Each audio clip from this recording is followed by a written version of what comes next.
I hope this is really helpful for you.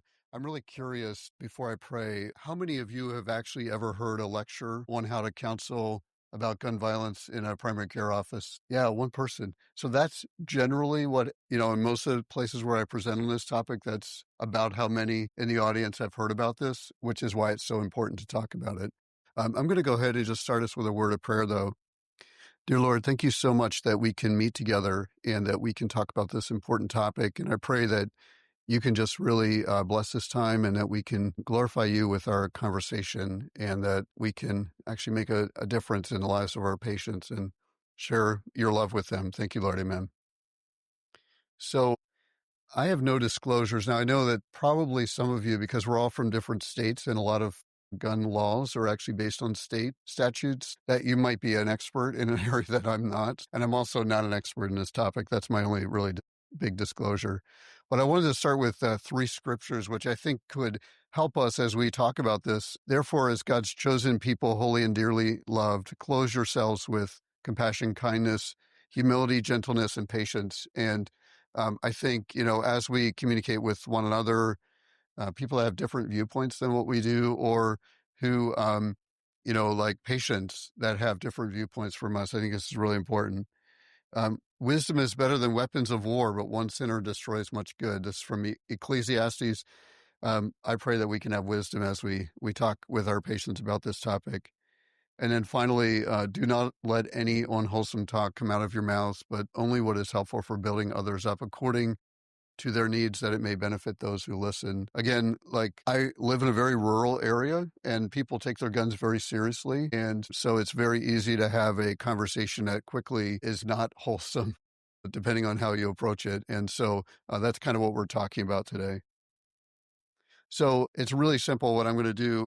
I want to talk at the beginning how to approach polarizing issues, which might be like, well, what's that have to do with gun-related violence? But I think it's really important. And then I'm going to talk some statistics, and we'll kind of look at it from a public health approach. And then finally, I have some really concrete things that you can do in your office. And I'm going to try to involve you as much as possible and not bore any of you. But I put this in here because I think there's a couple different ways that you can approach this topic. So you can approach it from talking about violence de-escalation. That's not really what I'm doing today. Another way is to talk about gun safety, like taking a gun safety course. I'm actually talking more about how you counsel somebody so that it reduces their risk, which is what I think a lot of people haven't really communicated about. And also I will say that there's a lot of information in the app because I put extra slides in there. So just feel free to download that and look at it. But, I'm curious. We have a small enough group, we can probably just do this together, but how would you guys define a polarizing issue? Does anyone have a definition for, a polarizing issue? Yeah, go ahead. Yeah, so issue that people feel strongly on one side or the other. And that's really essentially the definition right there. Does anyone else have anything that they would add? And then when you think of a polarizing issue, what comes to mind? What polarizing issues? Gun violence, I'm sure, and gun safety. The ownership of guns is one of those, but other things, maybe I don't even need to ask this question because we're all polarized. Yeah, very political. That's right. And one of the things we don't often think about is what are Christ-like ways to respond to that? Yeah, so to approach the conversation more with curiosity rather than bias, or at least trying to understand our bias and not introduce it. Yeah, so that's kind of what I want to talk about, although, I don't know if you're aware of this, but there's a large movement in education to teach how to deal with polarized issues, because what has happened in the U.S. is that we've become so segregated in our thinking. But kind of the definition that Daisy gave, it's divide or cause to divide into 2 sharply contrasting groups. And usually people have deep, heartfelt, strongly held beliefs with this. It goes to the core value that they have, whether from something they experienced as a child or their relationships in present. But I put the top 10 debate topics for 2022, which I thought was kind of interesting. The one that shocks me, actually, and this is still polarized, and we have some friends and it's this issue is the earth flat? I'm really surprised how some people still believe that. Sorry if any of you believe that, but there's a lot of responses to controversy. And so, you have, again, these these values, feelings, experiences that are really very strongly held, you can have kind of an authoritarian response. And I think traditionally this is how physicians respond to a lot of things. Like we say, this is what we're going to do. And it's kind of a blind submission. You can have a compromise resolution. And the thing with compromise, it's what happens in politics, but it always feels like one side is losing something. And that's kind of, one of the drawbacks that what makes it difficult sometimes. And then the third response that I'm really emphasizing today is this whole idea of reaching consensus. And would somebody like to define what consensus is? And I don't mind if you read the app and actually read the slide if you want. It's really fine. That's agree to disagree or agree on specific factors around a polarizing issue. And that's right. Like it's a general accepted opinion or decision among a group of people. It ensures buy-in. Members try to make the best decisions for the group, and all perspectives are taken into account. And so Martin Luther King is referenced with this quote, genuine leader is not a searcher for consensus, but a molder of consensus. And I've done a lot of research into shared decision-making, and I really feel like this is kind of what we do as physicians with shared decision-making in a lot of ways. And this is kind of the thesis, if you want to say, of how I'm going to approach this gun-related violence topic. So don't say it out loud, okay? But it's helpful when you're thinking about a very polarizing issue to know what your own personal view is. So what is your position on gun control, and why is that your position? And the reason is because we all bring implicit bias into the exam room, and it really impacts how our patients adhere to our treatment plan. They bring in implicit bias as well. So hopefully you all have your position so you know what you're thinking about this. But if somebody would feel comfortable just saying what the two polarized views regarding the gun debate are, again, you can look at the app as far as I care. read the slides. Yeah, so it's the extreme would be that, and then there's a whole continuum in between, and which is why it gets really difficult in the discussion. So it's no guns versus complete access with no restriction. And, this really goes back to our Second Amendment, as all of you know, a well-regulated militia being necessary to the security of a free state, the right of the people to keep and bear arms shall not be infringed. And this was written into our Bill of Rights to kind of appease the anti-federalist party, which were really against a strong central government. But what you might not know, and it's really interesting about history, this goes back 2,000 years to the Roman Republic and Roman Empire, where they restricted arms control, was thought to protect civil society. And then in the 14, 15, and 1600s, there was a big movement. Machiavelli was one of the philosophers. They were trying to expand out people's ability to have arms because as a way to control the strong governments in Europe. And this got written into our Constitution, essentially, this debate. And that's kind of why we still have a debate about it today.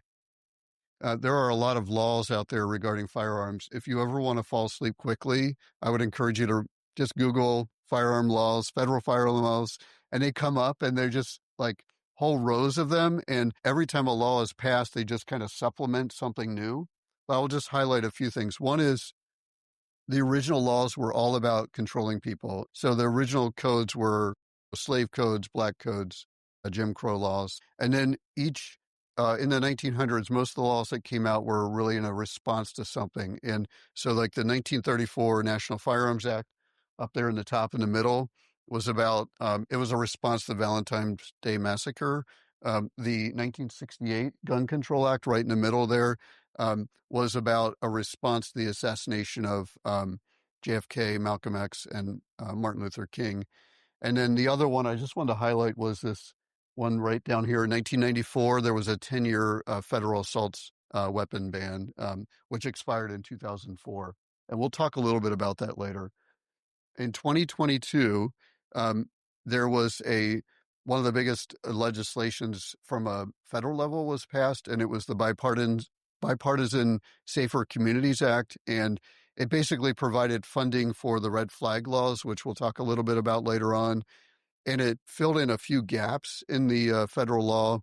One was that in the past, you didn't need to have a background check if you were less than 21. And it also required, you didn't need a background check if you were purchasing a gun from somebody who wasn't a licensed firearm dealer, but they expanded what that definition is.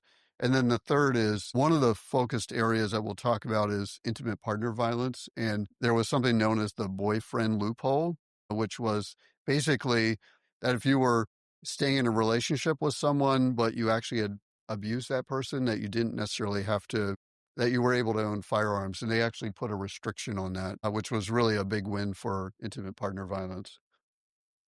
So you may not know this as well, but there's something known as the Tarasoff statutes, and every state has a different kind of statute. The green areas are the ones that have it mandatory up there, and the blue are the ones that have it permissive, and the other is no duty to protect or warn. But these are named after a college student in California in 1968.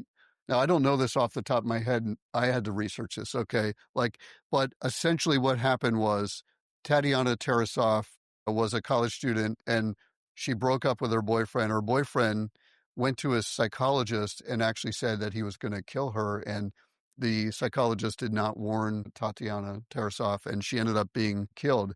And so the California Supreme Court passed a law or did a judgment in 1968 that basically is called the Tarasoff statute. And that actually has gone across the country now. Tarasoff 1 is the duty to warn. So you have a duty as a person, a medical professional, to warn somebody if there's a chance that they could be injured. And that could be as simple as calling the police. And then the second is Tarasoff 2 is a duty to protect. And this is what enables us to put somebody into, like a 302 or something like that in a hospital and behavioral health unit. And so each state is a little bit different on these. And in Pennsylvania, the rule is really specific. Like you have to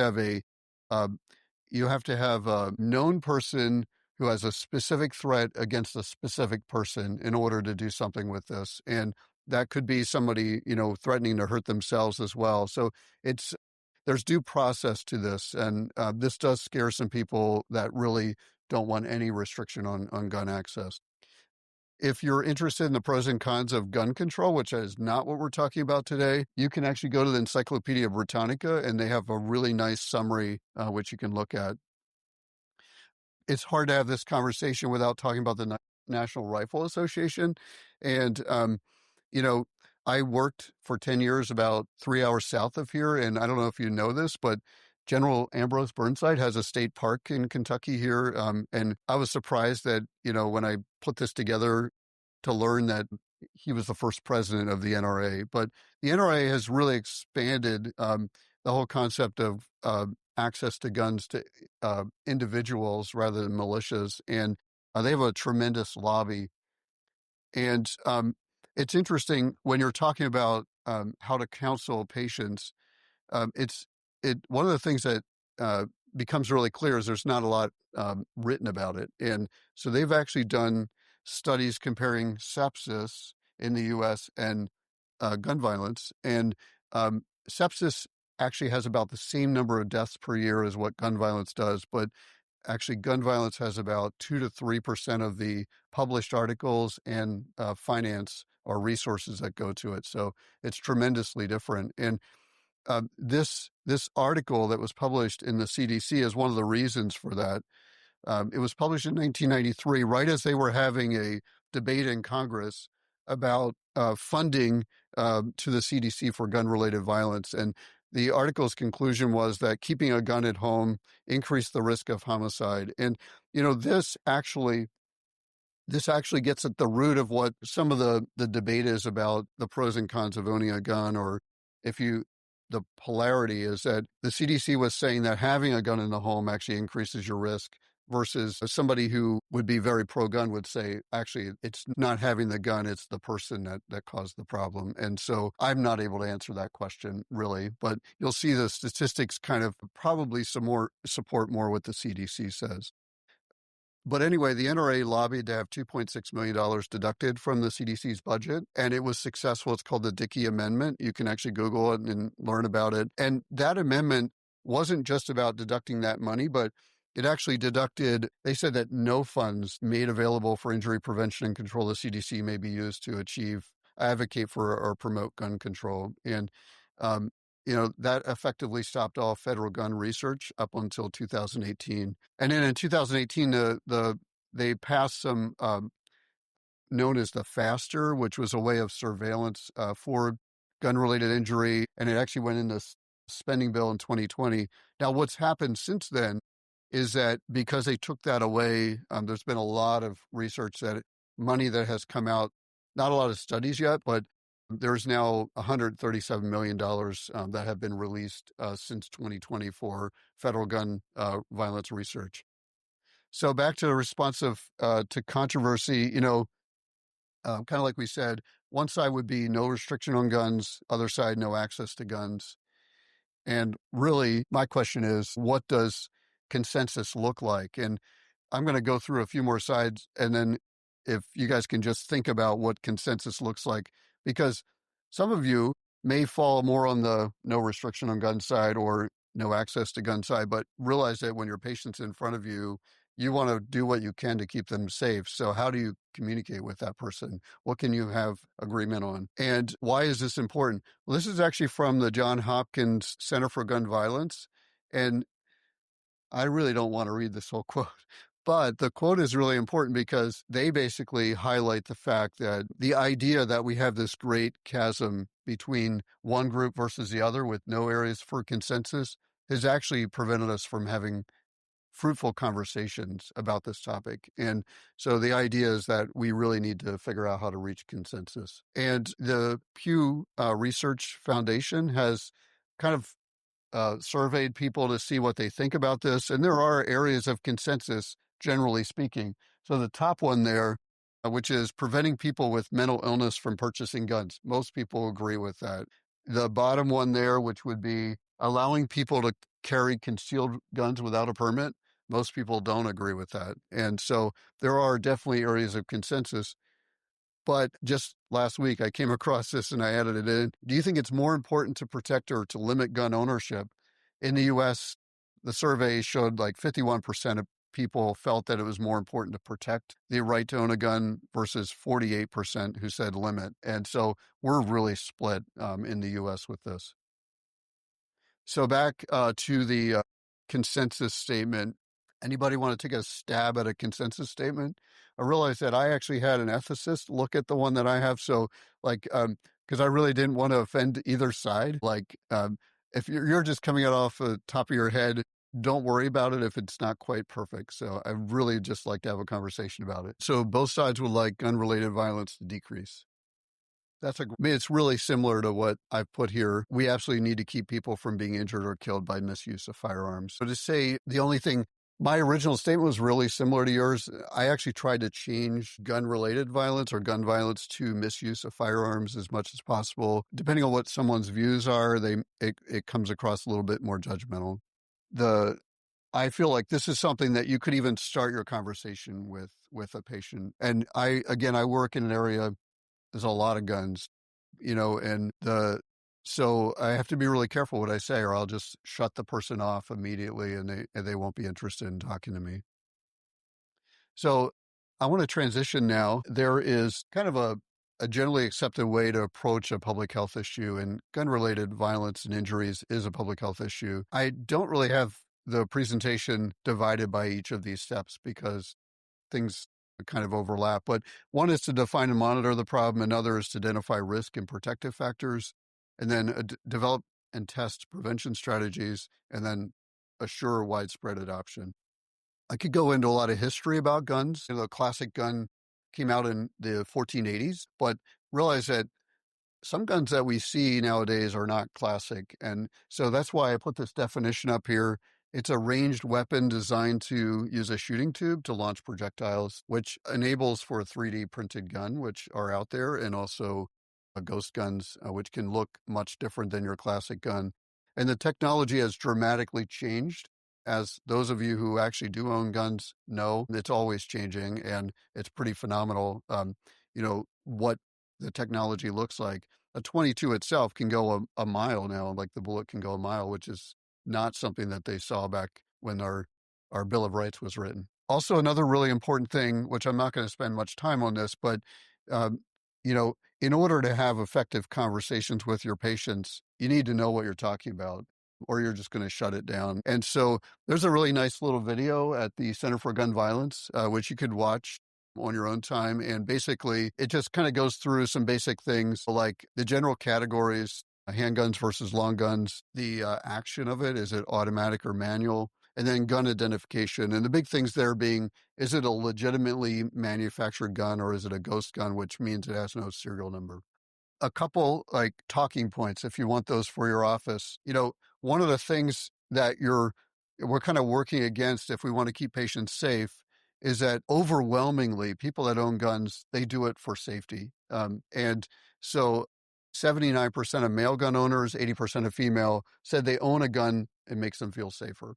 So you have to really understand that when you're talking to somebody. This second one is one of the reasons I got so interested in learning about this more. 2021, I'll show you the article in just a minute, but firearm-related violence became the number one cause of death among pediatrics. And, I'd realized, I've been practicing for almost 20 years. I've never heard a lecture on this. And so that's when I developed this.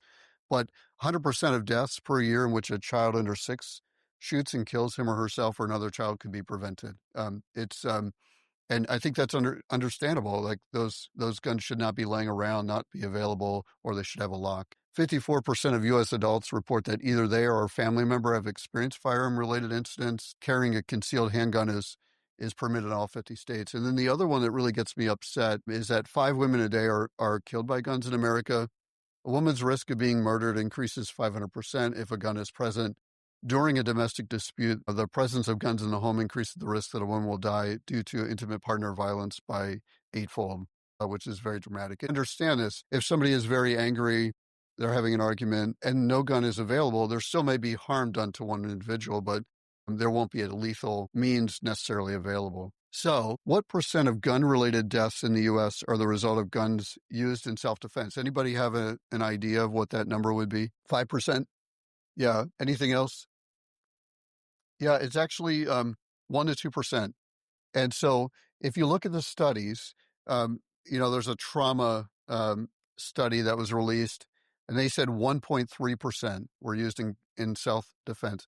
Do you have any idea what percent of guns are taken from the person that owns the gun that was using it in self-defense and it's used against them? Yeah, it's actually 3%. Yeah, but 20 is a good guess. The point of that article, they just made it a little subnote, was just that you're twice as likely to have a gun used against you that's your own than you are to actually, cause a gun-related death. And which means that you have to really think carefully about if you're going to purchase one for self-defense. And the other thing that's really interesting is that even though a lot of people say they buy an AR-style rifle, I got to tell you that I have a lot of family that have a lot of these too. So, and I'm from a Mennonite background, so that might surprise you. But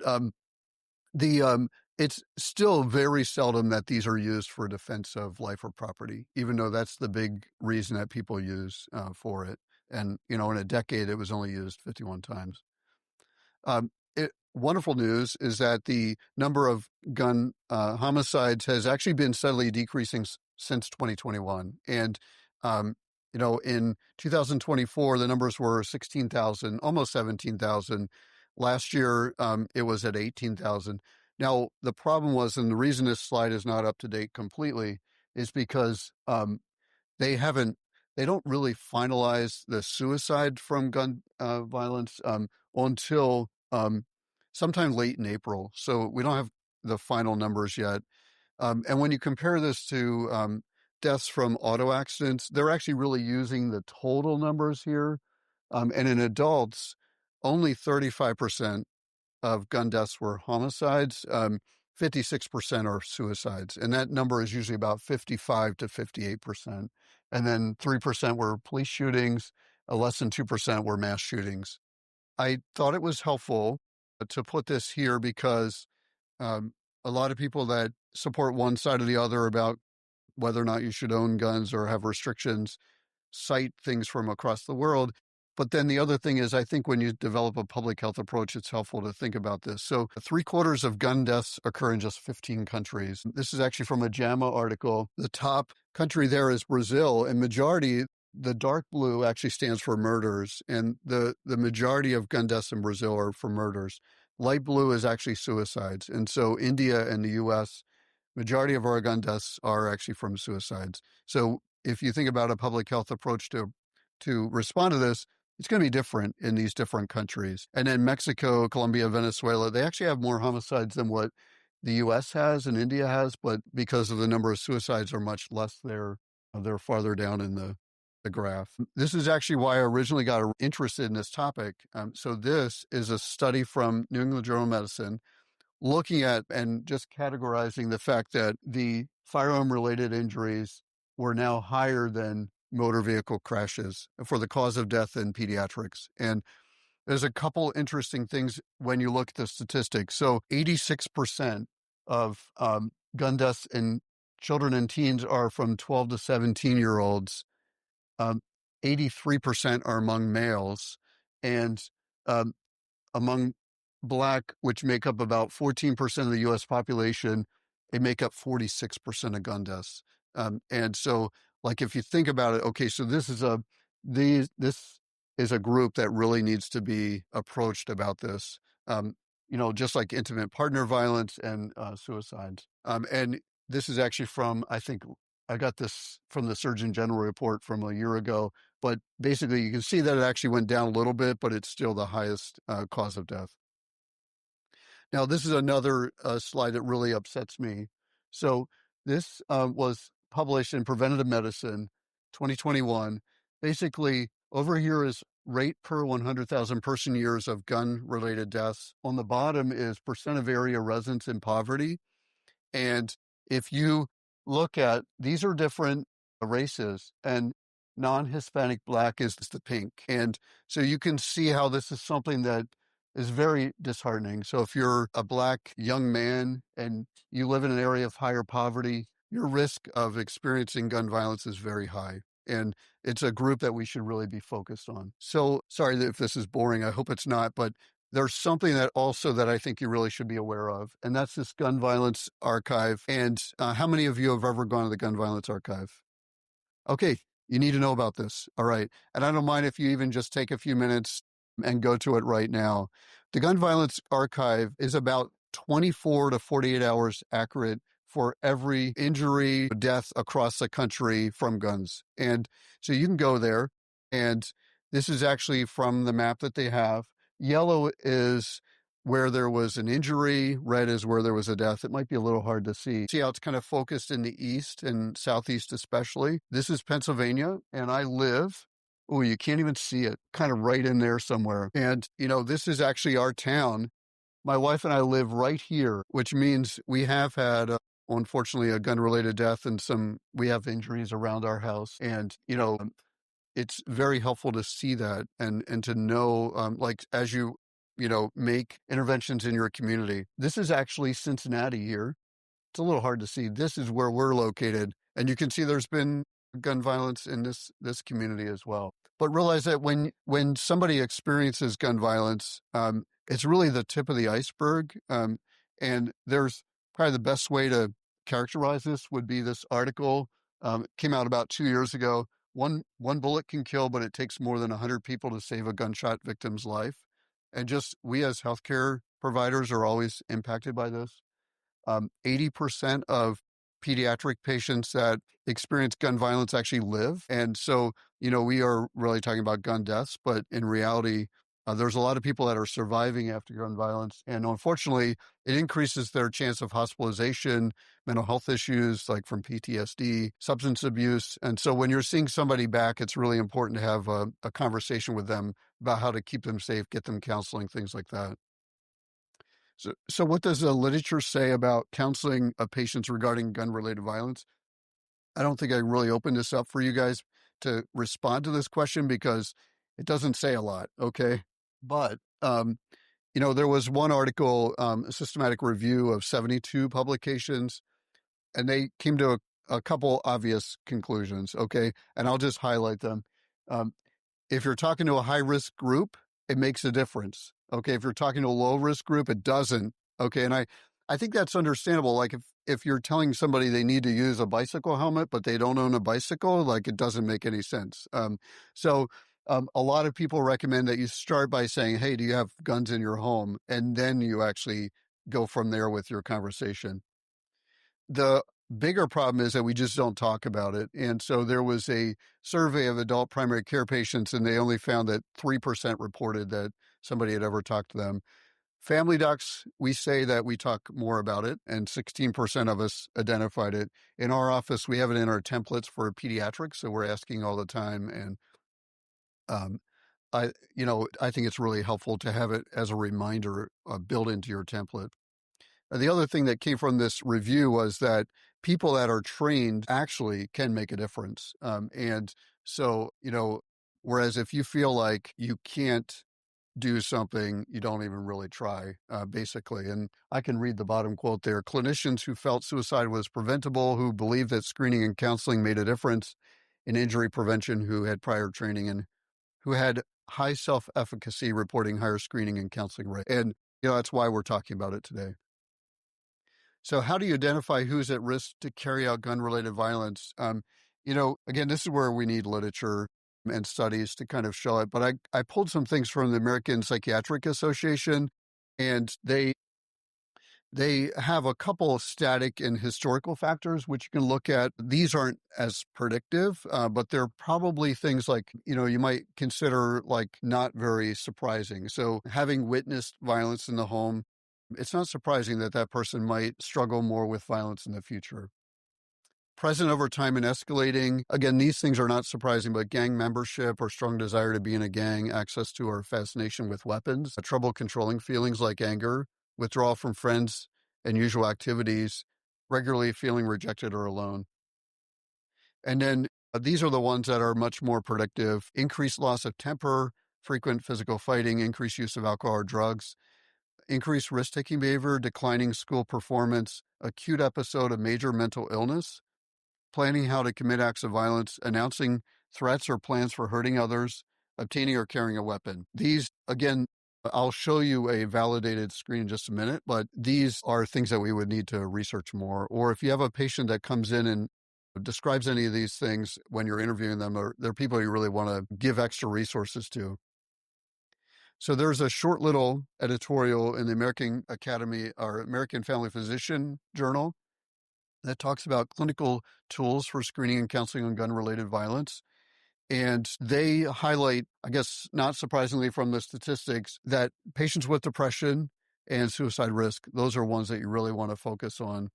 Other groups that are considered high risk would be people that have ideation to commit violence, history of violence, recent hospitalization for violent victimization, alcohol or drug abuse, or other condition impairing judgment, and specific demographics like your children, adolescents. And I would also put in intimate partner violence risk there as well. And so what I've done is I've actually, I have 4 different kind of screens for those 4 major groups. So the first is violence among youth. And have any of you ever heard of the safety score? Yeah, so this was published in the Annals of Internal Medicine, and it basically is a really quick questionnaire to ascertain somebody's risk for future gun violence. The 4 questions, I'm not going to read all those questions, but S stands for serious fighting, F for weapon carrying, E for community environment, and T for firearm threats. And whenever you look at a validated score, look at the scores that you get. So you can get 4 from serious fighting and 4 from firearm threats. So how often in the past month, including today, has someone pulled a gun on you? And you can realize why that's so puts them at such risk. What they did is they validated this with about 600 youth that actually had a history of drug abuse, and they did the initial screen, and then they followed them up in 4 to 6 months to see who had actually gone to an ER or who had experienced, firearm injury. And they found that a score of 8 or more is 100% specific for predicting future risk. And you can easily do this screen in your office with your patients. And then obviously you want to have some tools to actually address it. Second big area here is intimate partner violence. And I think we have done in general a really good job of letting people know how to reach out for help. But this is actually from a ER journal. Basically, it's a way of predicting a future risk for intimate partner violence. And I think when you look at these questions, it's pretty obvious why it would be predictive. Like number 3 here, do you believe your partner is capable of killing you? And if somebody says yes, they're at very high risk that they're going to experience future risk from violence. And that would be somebody you would really want to give extra resources to. The third category here is suicide. Obviously, in the U.S., among adults, it's 55 to 58%, 56% last year. There's a lot of different ways to approach this. Is Pathworm is one risk assessment mnemonic that people use. And some of the ways that you can counsel with this, again, this is in your app, so I'm not going to read all these, but lots of people have guns at home. Some will store their guns outside of their home temporarily, such as at a relative's house or gun shop until they are feeling better. What do you think about that? And, as one way of kind of non-judgmentally approaching it with the patient. And then the fourth group is older adults. It might surprise you, but there's this 5 L's screening tool. Is it locked, loaded? Are there little children? Are they feeling low? Are they a learned user or owner? Many older adults have taken hunter safety courses, and actually, I think it was 65% in this when it was validated. Actually, this was positive, which is good. But unfortunately, what happens is an older adult has a gun in their home, grandchildren come over, and it's not locked up, and there's an accidental shooting. And so, making sure that you actually screen people is very appropriate. Also, people develop dementia and, they have guns in their home, and actually making sure you screen to get the guns in a safe place. So what are examples of protective measures? And these can be divided into primary, secondary, tertiary. Universal would be the primary. These are things that are kind of from the federal government or your state government. A secondary would be things that we can really talk about, although, again, they don't fit the categories perfectly. And then tertiary would be violence intervention advocacy programs. Primary would be, again, to prevent the health issue or disorder before it actually occurs, which would be like gun-related violence. And the classic example here would be extreme risk protection orders or gun violence restraining orders. This is where, again, through, a court with due process, someone's guns are removed from them. And there's good evidence behind these. At the very bottom there, 2016 study in Connecticut found that for every 10 to 20 guns that were removed under this mandate, that one suicide was prevented.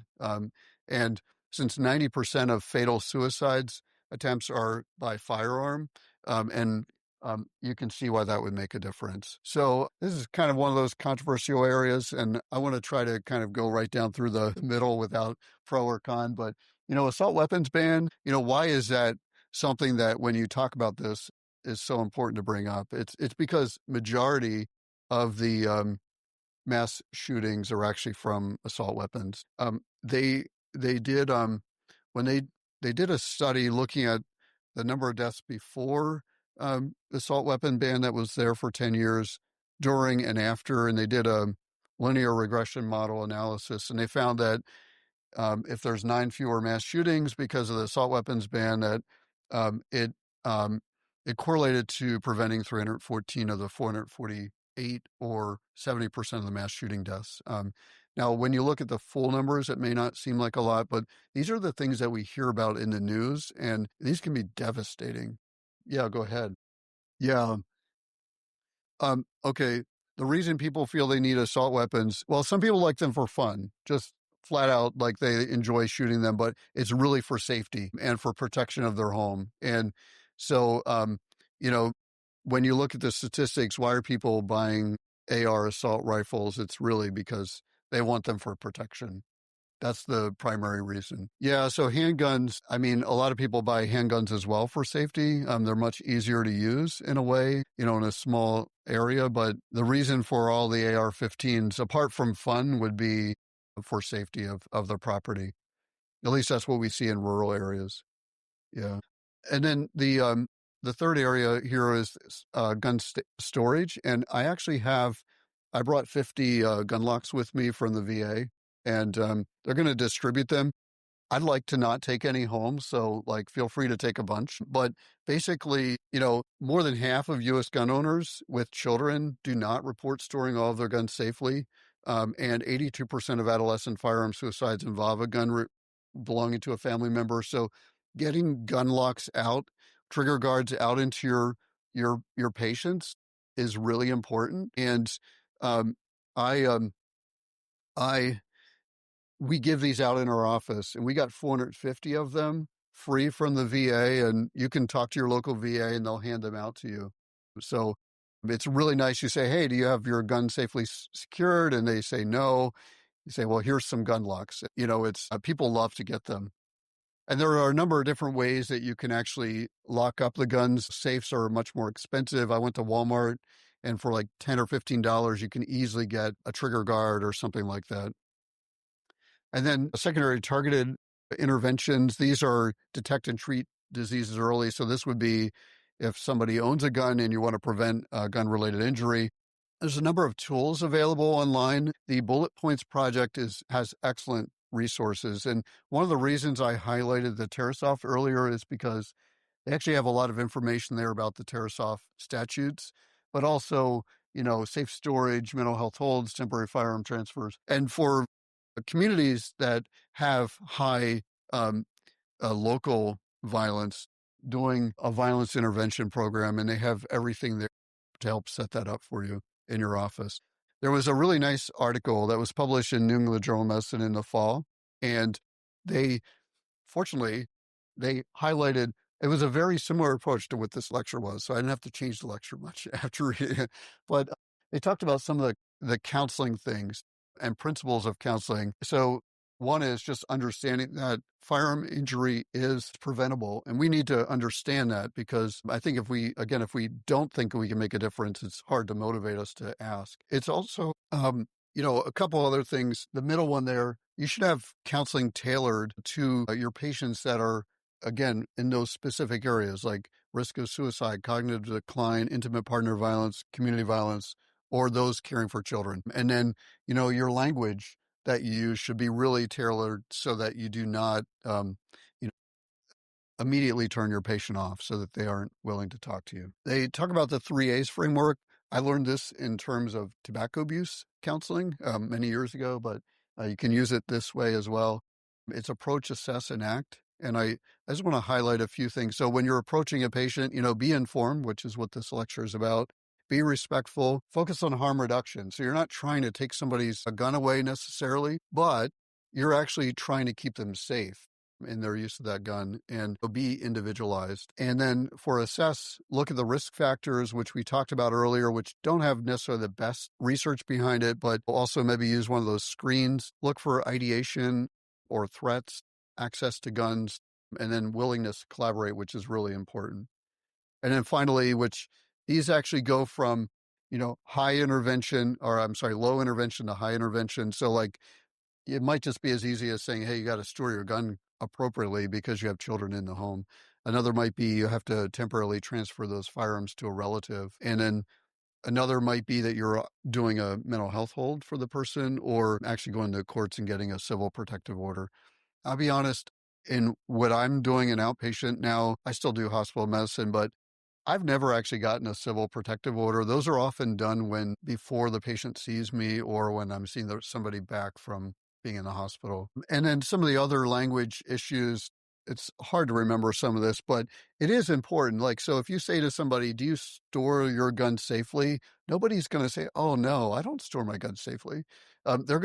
What you want to say is there secure storage, which actually implies something a little different, or is it safe storage? And then reducing access versus, talking about, well, I should say temporary and voluntary is better as well. But when you're talking about reducing access, it may scare somebody to think that you're talking about the courts, but it could be as simple as transferring the gun to a family member. And just a few slides here. So a couple steps if you want to walk out. So what do you need to remember? The first thing here is to know the rates of gun-related violence in your community. I think it's really important because you want to tailor your counseling to those people. So go to that gun violence archive.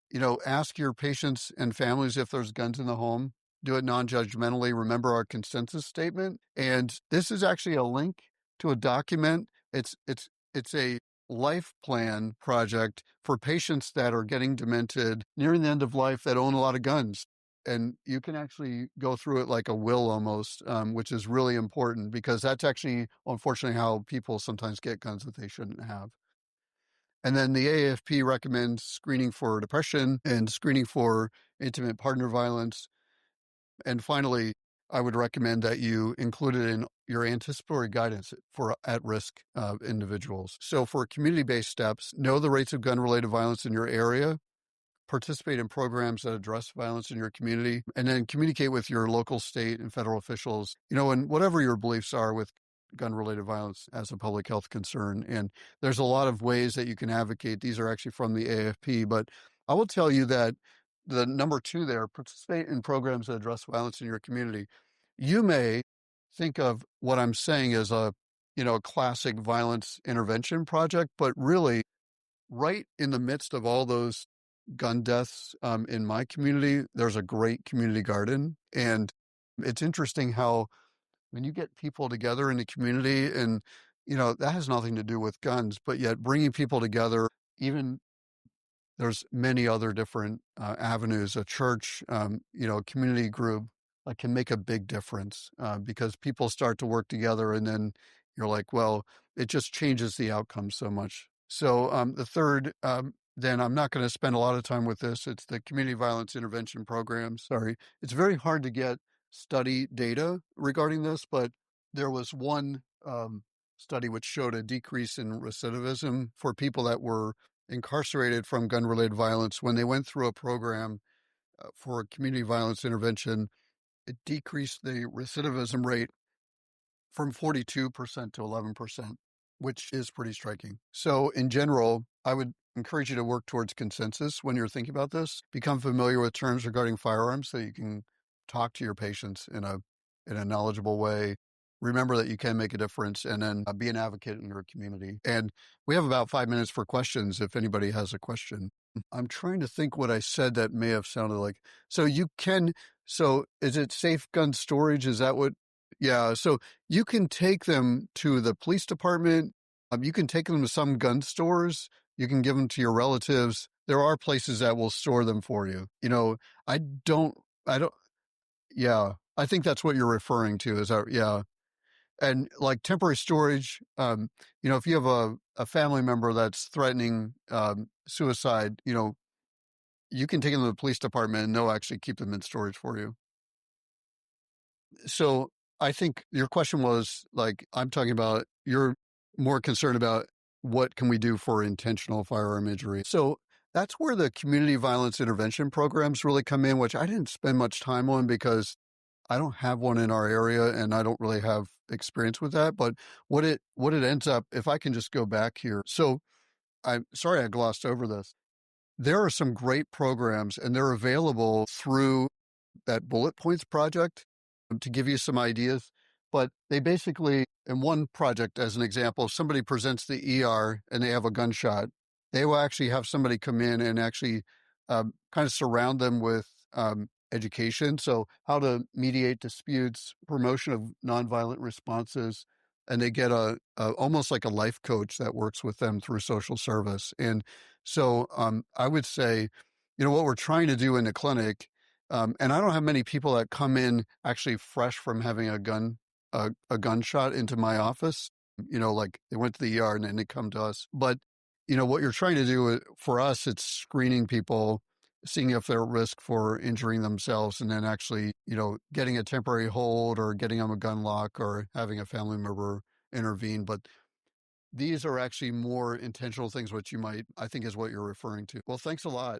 And realize that I put more slides into the app than what I went over. So feel free to access them. Thank you.